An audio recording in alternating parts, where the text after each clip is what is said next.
Elvis Presley became famous in 1956. His name was known all over the world. He was the king of rock and roll. Elvis had everything at his beck and call. The Memphis Mafia was a nickname given by the media to Elvis's friends, family members, and employees, who was always around Elvis from 1954 to 1977. The ones who piled around with Elvis in the early 1950s were Red West, Sonny West, Billy Smith, Charlie Hodge, Joe Esposito, Alan Fortress, Richard Davis, Marty Lacker, Jerry Shillings. They were at Elvis's beck and call. They did everything for Elvis. So much that Elvis didn't really know how to even call a taxi when he thought he needed it. Sonny West telling what happened to Elvis. And listen very carefully. You may haven't heard this one. This is pretty funny. Let's take a listen.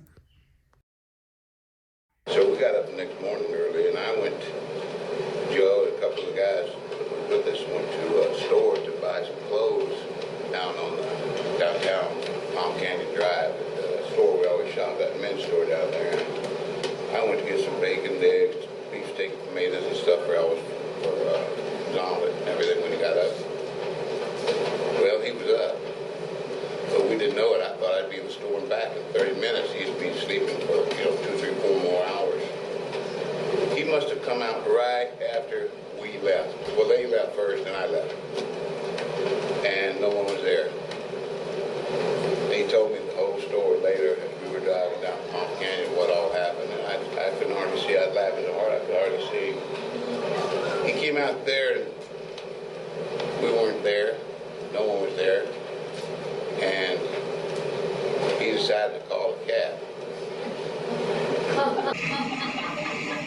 So, he called a cab. Well, you've been to New York a few times, But no, seriously, he got on the phone. He told me he'd like to have a cab sent. The lady told me, I don't do that, sir. He said, well, what do you do? She said, well, I'm an operator. I make person calls and stuff like that. He didn't know what half she said meant. And he said, well, how do I do it? She says, you call information. Call information? Yes, sir. And she gave me, to dial such and such, and 3 numbers, and you get the number from them. And she said, okay.